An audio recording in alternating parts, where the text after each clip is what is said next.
ప్రొసీజర్లు start చేసేసుకుందాం. పొయ్యి stove on చేసుకొని గిన్నె పెట్టుకొని ఇందులో 3 స్పూన్ల ఆయిల్ వేసుకుందాం. 3 టేబుల్ స్పూన్ ఆయిల్ వేసిన తర్వాత ఆయిల్ కొంచెం వేడెక్కగానే ఒక పెద్ద ఉల్లిపాయని చిన్న ముక్కలుగా కట్ చేసుకున్నాను, 3 పచ్చిమిరపకాయలు. ఈ ముక్కల్ని ఒక్క నిమిషం అలా వేయించండి. ఒక్క నిమిషం వేయించిన తర్వాత దీనిలో హోల్ గరం మసాలా యాడ్ చేసుకోవాలి. హోల్ గరం మసాలాలో నేనేమేమి యూజ్ చేశానంటే ఒక అంగుళం దాల్చిన చెక్క, ఒక పావు స్పూన్ షాజీరా, 3 లవంగాలు, 2 అనాస పువ్వులు ఇవి వేసి మసాలా పట్టేలాగా వేయించండి. ఒక్క 2-3 నిమిషాలు వేగేటప్పటికి ఉల్లిపాయలు లైట్గా కలర్ చేంజ్ అవుతాయి. ఇప్పుడు దీనిలో మనం 1 స్పూన్ అల్లం వెల్లుల్లి పేస్ట్ వేద్దాం. అల్లం వెల్లుల్లి పేస్ట్ ఎప్పుడు కూడా ఫ్రెష్గా ప్రిపేర్ చేసుకుంటేనే చాలా బాగుంటుందండి. నేను ఇప్పుడే ప్రిపేర్ చేశాను, కూరలో యాడ్ చేస్తున్నాను.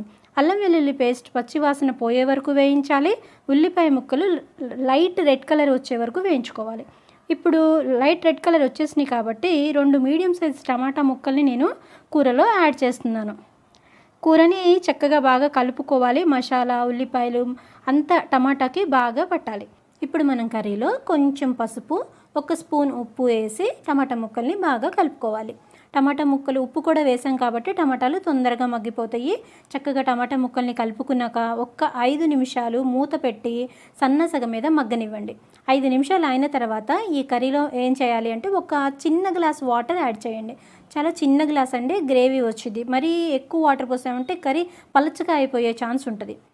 సో ఈ వాటర్ ఏమవ్వాలి అంటే చక్కగా బాయిల్ అవ్వాలి. నాకైతే 5 మినిట్స్ పట్టిందండి అలా బాయిల్ అవ్వడానికి. ఇప్పుడు చూసారా వాటర్ చక్కగా బాయిల్ అయిపోయింది. ఇప్పుడు ఏం చేయాలి అంటే కర్రీలో 1 స్పూన్ కారం, ఒక 2 స్పూన్ల ఎండు కొబ్బరి తురుము. ఈ ఎండు కొబ్బరి తురుము వేయడం వల్ల కర్రీకి మంచి టేస్ట్ వస్తుంది. సో ఎండు కొబ్బరి తురుము కూడా వేసిన తర్వాత ఒక 1/2 స్పూను ధనియాల పొడి, ఒక పావు స్పూను జీలకర్ర పొడి ఇవన్నీ వేసి కర్రీని బాగా చక్కగా కలుపుకుందాం.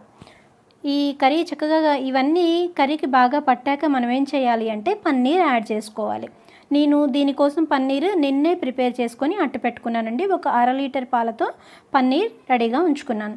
పన్నీర్ ఎప్పుడు కూడా ఒక 2 నిమిషాల్లో కర్రీలో వేస్తాము అనబోయే ముందు ఒక 2 నిమిషాల ముందే గోరువెచ్చని నీళ్ళల్లో పన్నీర్ని నానబెట్టుకోవాలి. అప్పుడు పన్నీర్ సాఫ్ట్గా అవుతుంది. సో నేను పన్నీర్ని కర్రీలో యాడ్ చేస్తున్నాను. 1/2 లీటర్ పన్నీర్, 1/2 లీటర్ మిల్క్తో తయారు చేసిన పన్నీర్ అనమాట. సో పన్నీర్ వేసిన తర్వాత ఎక్కువసేపు కర్రీ ఉంచకూడదు, చాలా స్పీడ్గా మగ్గిపోయిద్ది. పన్నీర్ చాలా స్పీడ్గా ఎగిరిపోయింది కాబట్టి ఒక్కసారి పన్నీర్ని అలా కలిపి ఉంచుకొని 2 నిమిషాలు మూత పెట్టుకొని పన్నీర్ కర్రీని మగ్గనిద్దాము. పన్నీర్ ముక్కలు విరిగిపోయేలాగా మాత్రం తిప్పకండే, ఎందుకంటే పన్నీర్ చాలా స్మూత్గా ఉంటుంది. 2 నిమిషాలు అయిన తర్వాత ఆయిల్ ఇలా బయటకి రిలీజ్ అవుతూ కనిపిస్తుంది కదా. ఇప్పుడు నేను 2 స్పూన్ల కొత్తిమీర యాడ్ చేస్తున్నాను. కొత్తిమీర అంతా కర్రీలో బాగా కలిసిపోయే వరకు కలుపుకోండి. కొత్తిమీర చక్కగా కలిసిపోయిన తర్వాత ఒక 1/2 స్పూను గరం మసాలా యాడ్ చేసుకోండి. అంతేనండి, మన కర్రీ మ్యాక్సిమం రెడీ అయిపోయింది.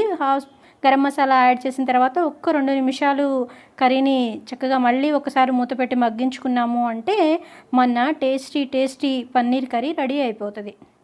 మన పన్నీర్ కర్రీ రెడీ అయిపోయింది. ఇప్పుడు మనం దీన్ని సర్వింగ్ బౌల్లోకి తీసుకుందాం. చూడండి, సర్వింగ్ బౌల్లోకి తీసుకున్నాక మన పన్నీర్ కర్రీ చాలా కలర్ఫుల్గా కనిపిస్తుంది కదా. అంతే ఎక్కువ టేస్టీగా కూడా ఉంటుంది. కాబట్టి ఈ రెసిపీ మీరు కూడా తప్పకుండా ట్రై చేయండి. ఇప్పుడు మనం పన్నీర్ యొక్క న్యూట్రిషనల్ బెనిఫిట్స్ ఏంటో తెలుసుకుందాం. ఇది చాలా హై ప్రోటీన్ ఫుడ్ అండి అండ్ హై క్యాలరీ ఫుడ్ కూడా. కాబట్టి దీన్ని డైలీ తీసుకోవడం అంత మంచిది కాదు. ఎప్పుడైనా ఒక్కసారి మాత్రం పన్నీర్ కర్రీని ట్రై చేసుకోవచ్చు మనం. ఇందులో